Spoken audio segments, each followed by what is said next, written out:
The ship moved through space like a silver arrow. Inside, Ambassador Elena Vasquez stood at the window and watched the stars pass by. She was 52 years old with gray hair and calm brown eyes. Behind her stood 11 other diplomats from Earth. They wore their best clothes. They carried gifts of art and music and science. They came in peace. It was the year 2347. Humanity had finally learned to travel faster than light. They had found other life among the stars, and now they were going to meet the rulers of the galaxy. The galactic sovereignty had controlled 12,000 star systems for 40,000 years. At its center sat the Velanthi, an ancient species who believed they were chosen by the universe itself to rule all others. Their emperor had lived for 3,000 years. He had never known defeat. He had never known fear. Elena looked at her reflection in the window. She wondered what the emperor would think of humans. They were new to space. They were young, but they were eager to learn and grow and make friends among the stars. "Ambassador," said her assistant, a young man named David, "we are arriving at Velana Prime." Elena turned and looked at the view screen. The throne world filled the entire view. It was a planet covered in gold and silver towers that reached into the clouds. Ships moved around it like insects around a hive. Each ship was bigger than anything humanity had ever built. "It is beautiful," Elena said softly. "It is meant to make us feel small," David replied. Elena nodded. He was right, but she would not let it affect her. She represented 8 billion people. She carried their hopes with her. The human ship landed in a docking bay that could have held 100 such vessels. Velanthi soldiers stood in lines on both sides. They were tall beings, almost 3 meters high, with blue skin and 4 arms. Their eyes were black and cold. They did not bow or greet the humans. They simply watched. A Velanthi official approached. He wore robes of purple and gold. He looked at Elena the way a person might look at an insect. "You are the human delegation," he said. It was not a question. "I am Ambassador Elena Vasquez of the United Earth Council. We come in peace and friendship. We bring gifts for the Emperor and hope to discuss." "The Emperor does not discuss," the official said. "The Emperor speaks. You listen. Follow me." Elena kept her face calm. She had dealt with difficult people before. She gestured to her team, and they followed the official through long hallways of polished stone. The throne room was the largest indoor space Elena had ever seen. The ceiling was so high it disappeared into shadow. Thousands of aliens filled the room. They stood in galleries that rose up the walls like seats in a stadium. They were all looking down at the humans. At the far end of the room sat the throne. It was made of some metal that glowed with inner light, and on it sat Emperor Kael'Thorax the Eternal. He was enormous.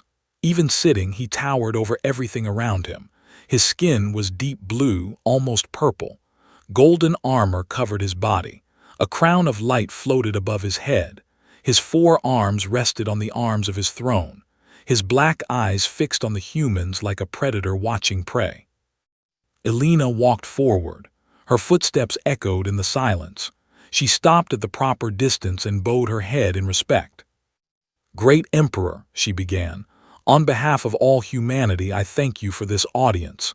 We come seeking friendship and—" The Emperor raised one hand. Elena stopped speaking. "I know why you come," Kael'Thorax said. His voice was deep and filled the entire room. "You are the creatures from the small yellow star, the ones who have just learned to crawl between worlds." Some of the aliens in the galleries laughed. Elena kept her face still. "You come seeking membership in my sovereignty." The Emperor smiled, but there was no warmth in it. "You wish to trade with us, to learn from us, to stand beside species who ruled empires when your ancestors were still living in caves." "We wish only to," Elena tried again. "Silence." The word was like a slap. "I did not give you permission to speak." Elena closed her mouth. Her hands tightened at her sides. The Emperor leaned forward. "I have studied your species. You are small, you are weak, You live such short lives, you fight among yourselves like animals, you poison your own world." He paused. "You are vermin, the vermin of Saul." The galleries erupted in laughter. Thousands of aliens pointed at the humans and mocked them. Alina felt her team shift behind her. She felt their anger and shame, but she did not move. "However," the Emperor continued, holding up a hand for silence, "I am merciful. I will offer you a place in my galaxy." He smiled his cold smile. "There is a moon at the edge of your system, a dead rock with no air. That will be your territory. You may live there." Alina stared at him. "And Earth?" "Earth will be surrendered to me as payment for polluting my galaxy with your presence." The Emperor waved a hand as if this was a small matter. "You should be grateful. I could simply destroy you." Alina stood straight. She looked directly into the Emperor's black eyes. "I must respectfully decline," she said. "Earth is our home. It is not for sale. It is not a gift to give. Humanity will remain free." The throne room went completely silent. No one had ever refused the Emperor, not in 3,000 years. Then Kael'Thorax laughed. It was a terrible sound. "You refuse me." He stood from his throne. He was even larger than Alina had thought. "You insects dare to refuse me." He gestured to his guards. Before Alina could react, soldiers grabbed her and her team.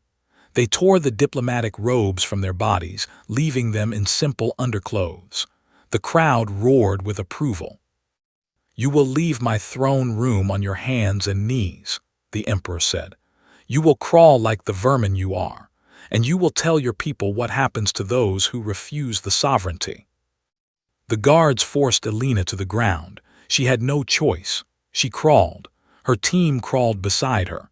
The aliens threw things at them and called them names. The walk to the door felt like it took forever. When they finally reached their ship, Alina stood up. Her knees were bleeding. Her hands were raw, but her eyes were dry. David was crying with rage. "What do we do now?" Alina looked back at the golden towers of Velana Prime. She thought about the Emperor's laugh. She thought about crawling on that cold floor.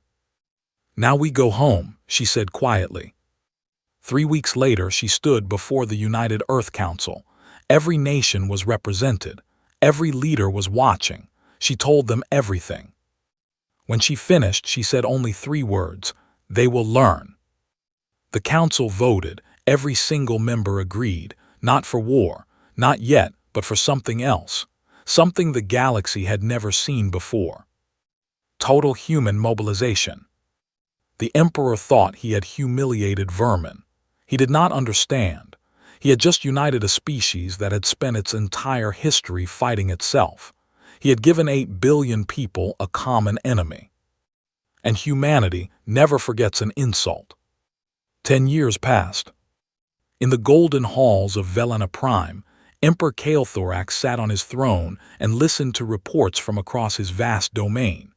His advisors spoke of trade and taxes, and the small rebellions that sometimes sparked among the lesser species. They spoke of everything except the humans. Because to the sovereignty, the humans no longer mattered. They were a joke told at parties, a story nobles shared to amuse their children. Remember the vermin who dared to refuse the Emperor. Remember how they crawled.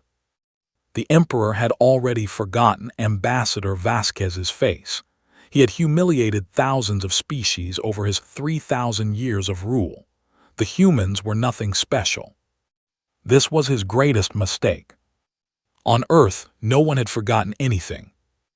In the first year after the insult, every nation on the planet signed the Unity Accord. Old enemies became allies. Borders that had been fought over for centuries suddenly meant nothing. There was only one goal now, one purpose. They called it Project Prometheus. Factories that once made cars now made starship parts. Universities stopped teaching business and started teaching physics and engineering. Children grew up learning about space and warfare and survival. Every human being, from farmers to scientists to artists, contributed in some way.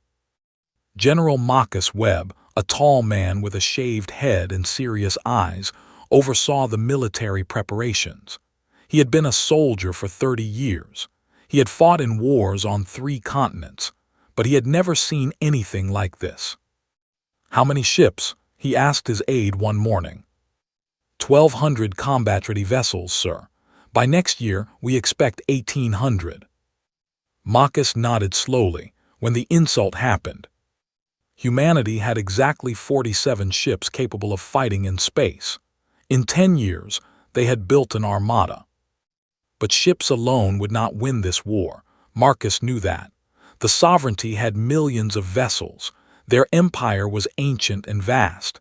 Humanity needed something more. They needed to be smarter.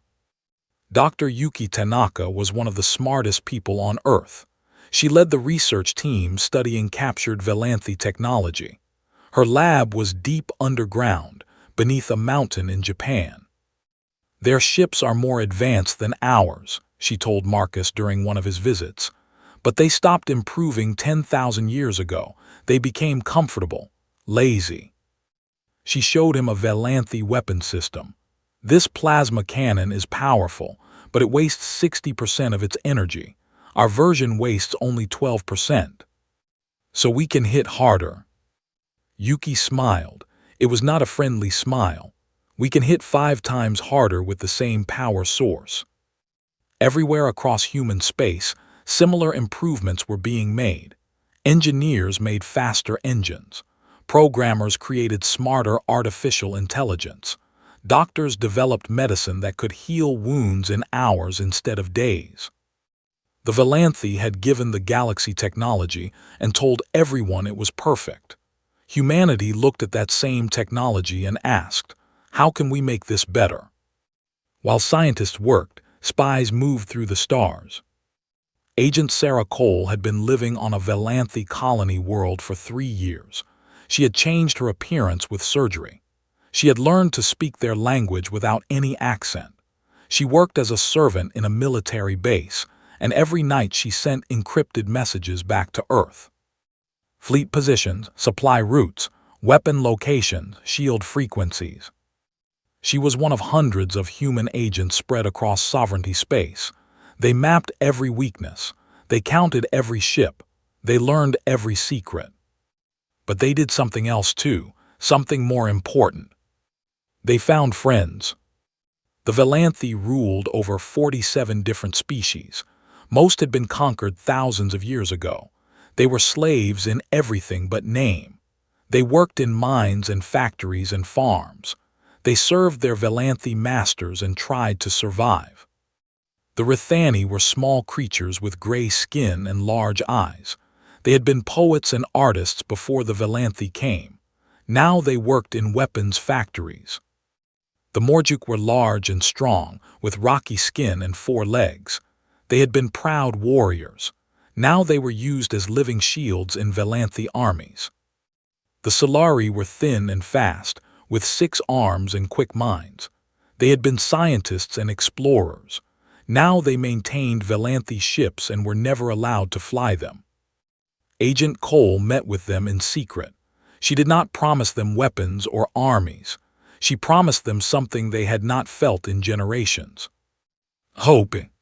The humans are coming," she told a Rithani elder in a dark basement. "We were humiliated just like you. We were called vermin, but we did not break. And when we come, we will not come as new masters. We will come as liberators." The elder looked at her with his large, sad eyes. "The sovereignty has ruled for 40,000 years. What makes you think you can defeat them?" Sarah smiled. "Because we are human and we do not give up, ever." Word spread slowly, carefully, secretly. Resistance cells formed on hundreds of worlds. The Rithani hid supplies. The Morjuk trained in secret. The Solari began sabotaging ships in small ways that would not be noticed until it was too late. The galaxy was a bomb waiting to explode, and humanity held the match. On Velenar Prime, Emperor Kael'Thorax finally received a report about the humans. A minor official mentioned that they seemed to be building more ships than expected. "How many?" the Emperor asked. "Perhaps 1,000, Great One." Kael'Thorax laughed. 1,000 ships, I have 8,000,000, let the vermin scurry. Let them build their little toys, they are no threat to me. He dismissed the official and returned to more important matters. On Earth, the 10th anniversary of the insult arrived. Ambassador Vasquez, now Secretary General of the United Earth Alliance, stood in a command center deep beneath New Geneva. Around her were screens showing ship positions, fleet movements, and the faces of commanders from across human space. Admiral James Okonkwo appeared on the main screen. He was aboard the flagship Prometheus at the head of the First Fleet. His dark face was calm, but his eyes burned with purpose. "Madam Secretary," he said, "the fleet is ready." Alina looked at him. She remembered crawling on that cold floor. She remembered the laughter. She had waited 10 years for this moment.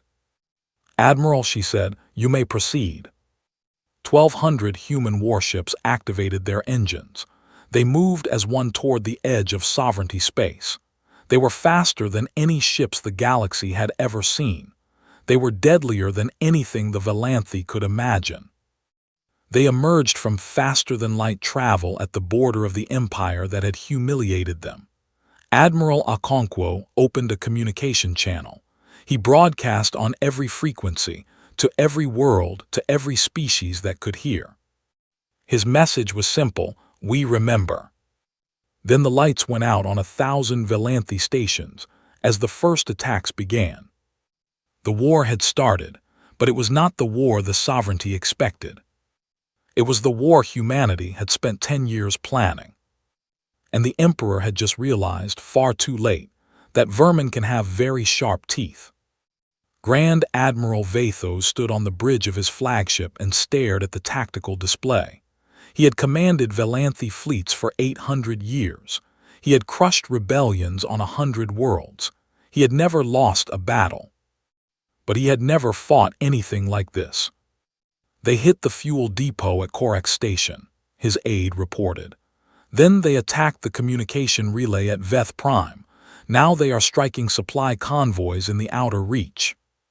"Where is their main fleet?" Vathos demanded. We do not know, Grand Admiral. They move too fast. By the time our ships arrive, they are already gone." Vathos slammed his fist against the console. The humans were not fighting the way wars were supposed to be fought. They did not mass their ships for grand battles. They did not try to hold territory. They struck like ghosts and vanished like smoke. In 3 weeks, the sovereignty had lost 40 supply depots, 12 communication networks, and 200 transport ships. Not a single major battle had been fought, but entire fleets were now stranded without fuel. Commanders could not contact their superiors. Armies waited for supplies that would never arrive. The humans were not trying to destroy the sovereignty's military. They were strangling it. On the colony world of Veth Minor, Captain Marcus Webb led a ground assault. 300 human marines dropped from orbit in pods that burned through the atmosphere like meteors. The Valanthi defenders expected the humans to attack the main fortress. Instead, the Marines landed near the planet's power grid. In 40 minutes, they destroyed every generator on the continent. The fortress went dark. Its shields fell. Its weapons stopped working. Then the humans vanished back into the sky, leaving the Valanthi army trapped in the dark. This was the human way of war. Strike where the enemy does not expect.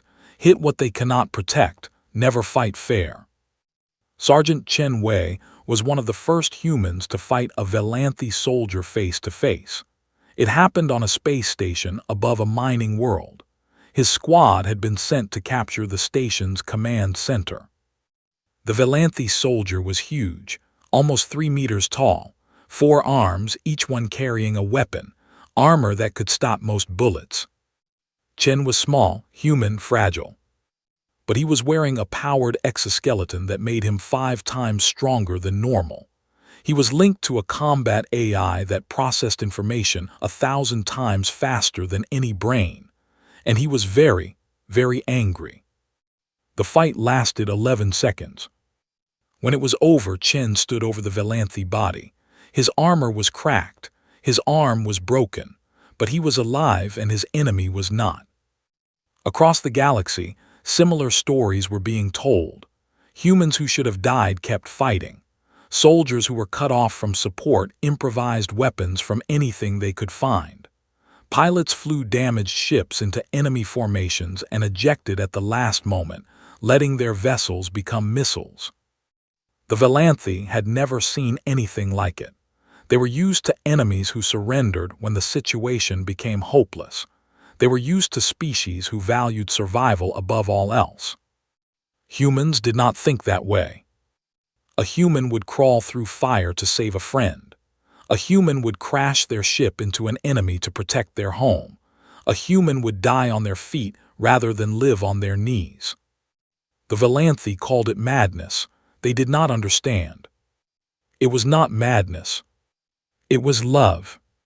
On the Rithani homeworld, a factory exploded, then another, then 10 more. The Velanthe garrison rushed to contain the fires. They did not see the Rithani workers slipping away into the night. They did not see the weapons being distributed. They did not see the flag being raised over the old Capitol building, the first Rithani flag to fly in 12,000 years.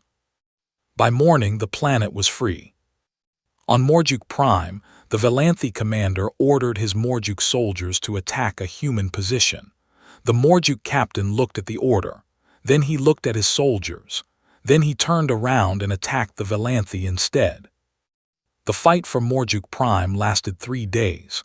When it was over, every Velanthe on the planet was either dead or captured. The Morjuk had been slaves for 15,000 years. In 3 days, they remembered how to be warriors. On 100 other worlds, similar rebellions erupted. The Solari seized their shipyards and offered the vessels to humanity.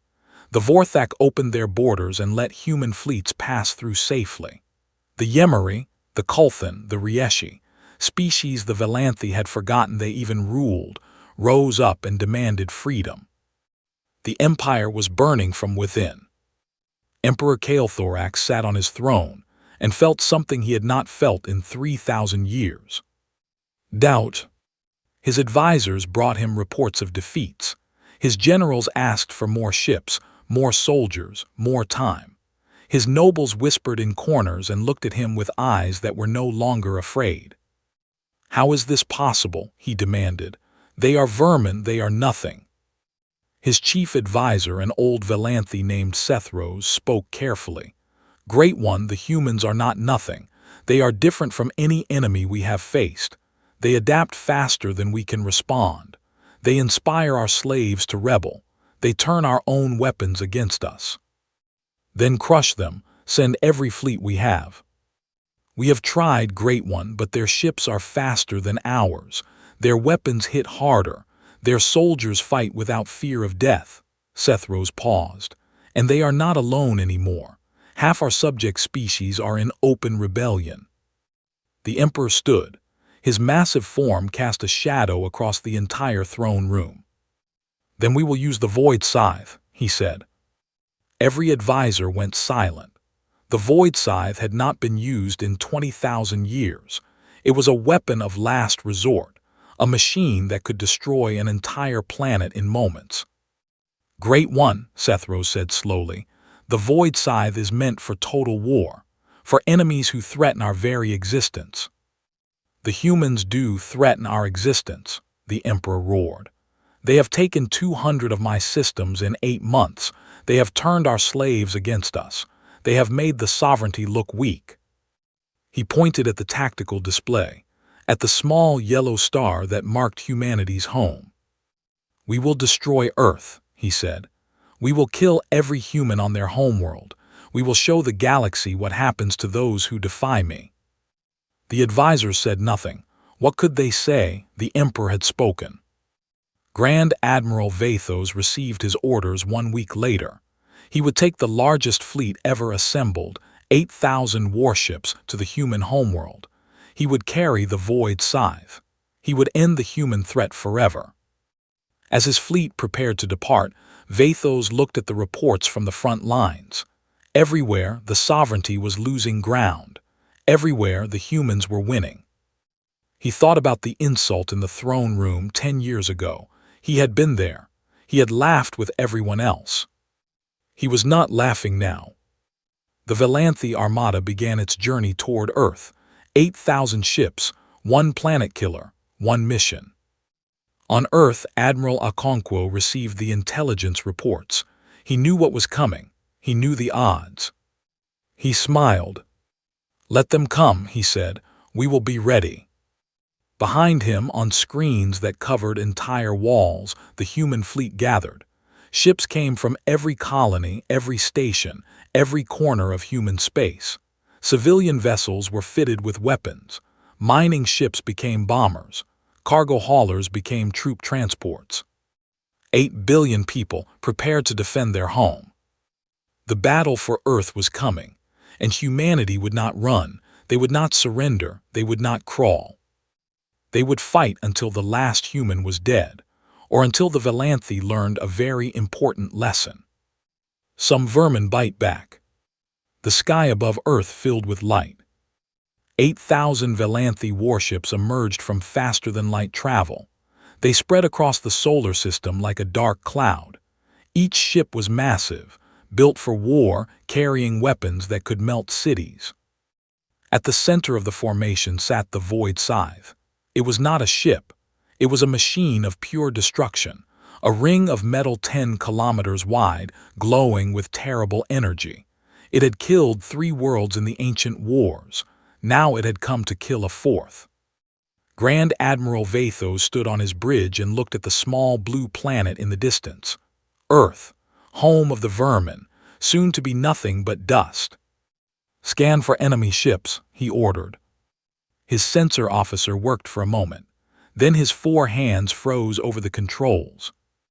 "Grand Admiral," he said, his voice shaking, "I am detecting a significant human presence." "How significant?" The officer looked at him with fear in his black eyes. "Thousands of contacts, sir. They are everywhere." Vathos turned to the main display. What he saw made even his ancient heart skip. The humans had not run, they had not hidden, they were waiting. Around Earth, a ring of orbital defense platforms bristled with weapons. Luna was covered in railgun installations that pointed outward like angry fists. Mars had become a fortress, its surface dotted with missile batteries. The asteroid belt was alive with hidden bases and weapons platforms. And everywhere ships, human warships in formations that covered entire sectors. Civilian vessels converted into weapons of war, mining ships, cargo haulers, personal yachts. Anything that could fly and fight had come to defend the homeworld. Admiral James Okonkwo watched the Velanthe fleet from the bridge of the Prometheus. His officers were silent. They all understood what they were facing. "Tactical assessment," he said calmly. "They outnumber us 4 to 1, sir. Their ships are larger and more heavily armored, and they have the Void Scythe." Okonkwo nodded. "What are our advantages?" "Our weapons are more efficient, our ships are faster, our crews are motivated." The tactical officer paused. "And this is our home." "Then we have everything we need." Okonkwo opened a channel to all human forces. "This is Admiral Okonkwo. The enemy has come to destroy our world. They think they can break us. They think we will run." He looked at the Velanthe Armada, filling his display. "We will not run. We will not surrender. We will fight for every inch of space, every rock, every grain of dust. We fight for our children, for our future, for everything humanity has ever been or will ever be." He took a breath. "Today we show the galaxy who we are. Today we make them remember. All ships engage." The Battle of Saul had begun. The first wave was chaos. Human ships surged forward in formations designed to confuse and disrupt. They did not attack the Velanthe battle line directly. They aimed for weak points, gaps between ships, exposed engines, sensor arrays. Plasma fire filled the space between the fleets. Ships exploded on both sides. The darkness lit up like a storm of colored lightning. Lieutenant Maria Santos flew a fighter through the battle. Her squadron's mission was simple: slow down the enemy advance, buy time for the heavier ships. She watched 3 of her friends die in the first minute. Their ships became fireballs that faded quickly in the vacuum. She kept flying. Her fighter was hit. Warning lights covered her console. Her engine was failing. Her weapons were gone. A Velanthe cruiser filled her view, its weapons charging for a killing shot. Maria aimed her broken ship at the cruiser's bridge. She pushed the throttle to maximum. "For Earth," she whispered. The explosion took out the cruiser's entire command section. The ship drifted helplessly as human vessels swarmed over it like wolves. On the Prometheus, Admiral Okonkwo watched the battle unfold. They were holding, barely.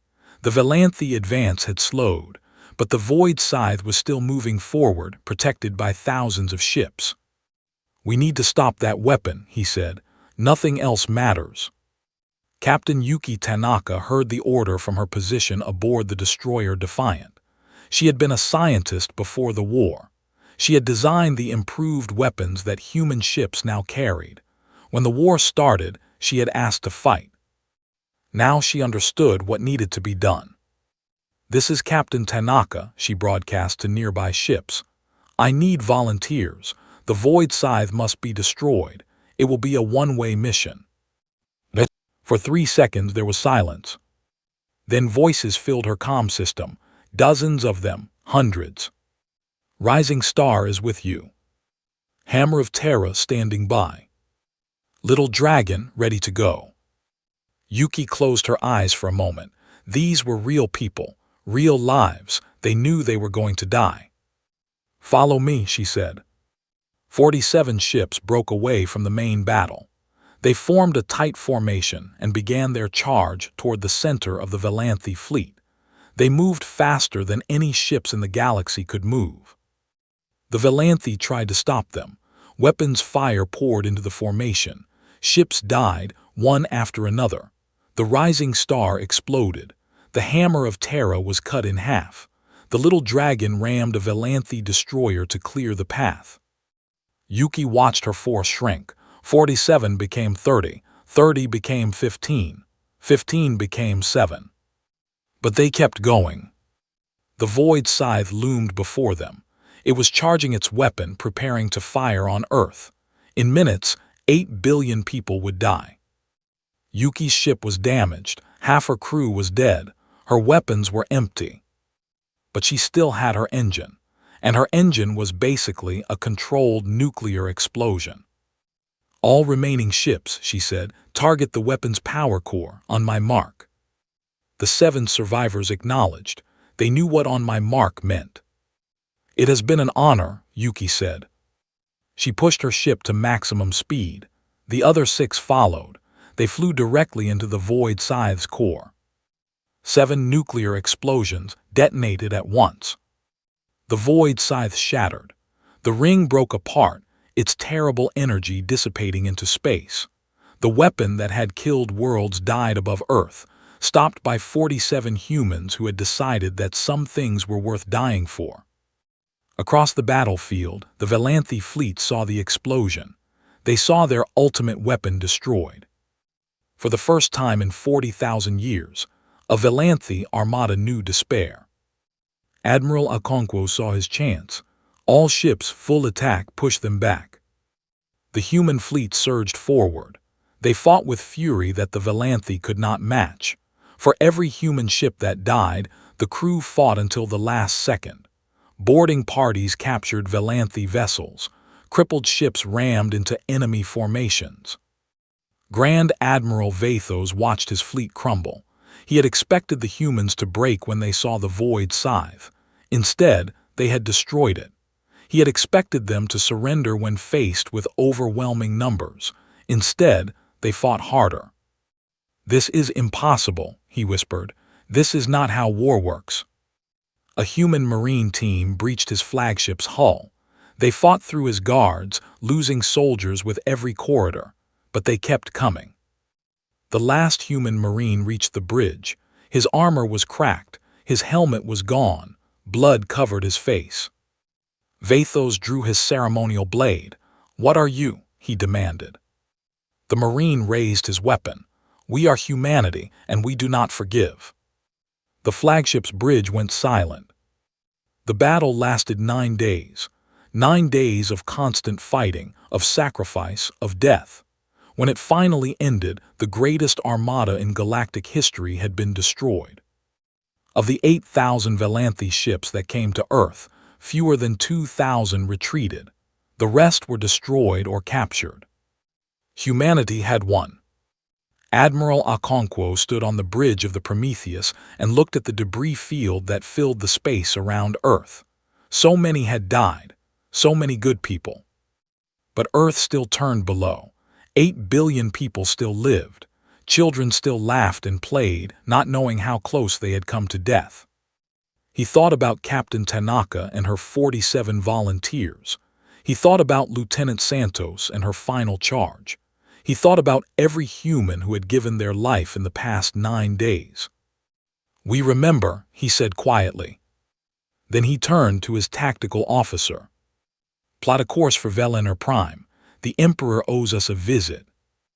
1 year after the Battle of Saul, the sky above Velener Prime filled with ships. But they were not Valanthi ships. They carried the flags of 100 different species. Human vessels flew beside Rithani cruisers. Morgic battleships formed lines with Solari scouts. The Vorthak, the Yemeri, the Kulthan, all the species who had been slaves were now free, and they had come to witness the end of an era. The combined fleet surrounded the throne world like a fist closing around a throat. There was no battle. The Valanthi defenders looked at the endless tide of ships filling their sky. They looked at the species they had ruled for thousands of years, now armed and angry. They looked at the humans who had done the impossible. They surrendered without firing a single shot. Admiral Okonkwo stood on the bridge of the Prometheus and watched the Valanthi weapons go offline one by one. Beside him stood Secretary General Elena Vasquez. She was older now, with more gray in her hair, but her eyes were the same, calm, patient, unbroken. "It is time," she said. Together, they boarded a shuttle and descended to the surface of Velener Prime. Their escort included soldiers from a dozen species. Humans walked beside Rithani. Morjuk stood next to Solari. They entered the great city as equals. The streets were empty. The Valanthi people watched from their windows, afraid to come outside.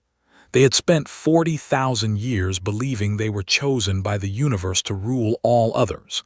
Now they understood how wrong they had been. The doors of the throne room opened. Elena walked through them for the second time in her life. The room looked the same, the impossibly high ceiling, the galleries rising up the walls, the throne glowing with inner light. But everything else had changed. The galleries were empty. The nobles who had laughed at humanity were gone, fled to distant colonies or hiding in their estates.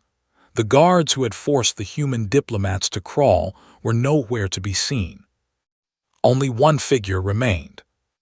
Emperor Kael'Thorax sat on his throne, but he did not look like an emperor anymore. His golden armor was dull. His crown of light had faded. His 4 arms hung at his sides. His black eyes, once filled with contempt, now showed only fear. Elena stopped at the same distance she had stopped 11 years ago. She did not bow. "Stand up," she said. The Emperor did not move. "I said stand up." Her voice echoed through the empty hall. "You made me crawl, you made my people crawl, now you will stand before us." Slowly, painfully, Kael'Thorax rose from his throne. He towered over the humans, but somehow he seemed small. "I offer peace," he said. His voice, once deep and commanding, was weak. "I offer whatever you want. Take my treasury, take my worlds, just spare my people." Elena looked at him. She remembered the laughter. She remembered the cold floor beneath her hands and knees. She remembered the feeling of being treated like an animal. 11 years ago," she said, "you called us vermin. You said we were unworthy of even being your slaves. You offered us a dead moon and demanded our homeworld as tribute. The Emperor flinched. You were wrong about us, but we are not here for revenge. We are not like you. She stepped closer to the throne. The ancient Velanthi ruler shrank back from this small, fragile human woman. Your empire is over. The galactic sovereignty dies today, not because we want to rule in your place, but because no one should rule the way you did. No species should be a slave to another. No people should live in fear of those who are supposed to lead them.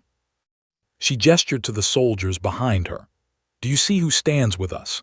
The Rithani who you forced to make weapons, the Morjuk who you used as living shields, the Solari who you never allowed to fly. They are not our subjects. They are our allies, our friends, our partners in building something better. Admiral Okonkwo stepped forward. Your military is dissolved. Your noble houses are stripped of power. Your people will live as equals among the species they once enslaved. They will learn what it means to earn respect instead of demanding it. The Emperor fell to his knees, the same position he had forced the human diplomats into 11 years ago, the same position of humiliation and defeat. Please, he begged, have mercy. Elena looked down at him for a long moment. The most powerful being in the galaxy, ruler of 12,000 star systems, conqueror of 47 species, kneeling at the feet of a human woman he had once called vermin. We will have mercy, she said. That is the difference between us and you. We could destroy your species. We could enslave you the way you enslaved others, but we will not. She pointed to a window. Through it, a small gray dot was visible in the sky. Do you see that moon, the dead rock with no air, the territory you offered us as an insult? The Emperor nodded weakly. That is your new home. You will live there alone, with nothing but time to think about what you have done. You will watch as the species you ruled build a better galaxy without you, and you will remember that mercy is not weakness, it is strength. Guards came forward and took the Emperor away. He did not resist. He did not speak. He simply walked, his ancient body bent with defeat. Elena watched him go. Somewhere deep inside, a small part of her had wanted to see him suffer more, had wanted to make him pay for every crawling step she had taken. But that was not who she was. That was not who humanity was. They were better than that. In the weeks that followed, a new order emerged. The galactic sovereignty was replaced by the Galactic Alliance, a union of equal species with no masters and no slaves. Every world had a voice. Every people had rights. Humanity did not demand leadership, but somehow they found themselves at the center of everything. The Rithani came to them for guidance. The Morjuk asked them to help train their new armies. The Solari wanted to share technology and explore the stars together. It was not because humans were stronger or smarter than the other species. It was because humans had shown the galaxy something it had forgotten. Courage, hope, the willingness to fight for what was right, no matter the cost. On Earth, memorials were built for those who had died. Captain Yuki Tanaka's name was carved in stone beside the other 46 volunteers who had destroyed the Void Scythe. Lieutenant Maria Santos became a symbol of sacrifice for pilots everywhere. Every soldier, every civilian, every person who had given their life was remembered. Admiral Okonkwo retired to a small house by the ocean.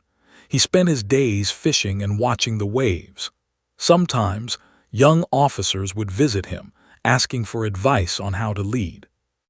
He always told them the same thing: remember why we fight. Not for glory, not for power. We fight to protect those who cannot protect themselves. We fight so that the people we love can live in peace. Elena Vasquez remained Secretary General until she was too old to continue. On her last day in office, she gave one final speech to the Alliance Assembly. Representatives from over 100 species gathered in a hall that made the old Velanthi throne room look small. 40 years ago, she said, her voice still strong despite her age, an emperor looked at humanity and saw vermin. He thought we were weak because we were small. He thought we would break because we were young. He was wrong. She looked out at the faces watching her. Humans sat beside Rithani. Morjuk laughed with Solari. Species that had been enemies for generations were now friends. We are not special because we are human. We are special because we chose to be better. We chose to lift up instead of push down. We chose to teach hope instead of fear. That is what makes a people great, not the size of their empire or the power of their weapons, but the size of their hearts. She smiled, the same calm smile she had worn in the throne room all those years ago. The emperor thought his empire would last forever. He thought nothing could bring it down, but empires built on fear always fall. They crumble from within because no one truly believes in them. She gestured to the assembled representatives. This alliance is different.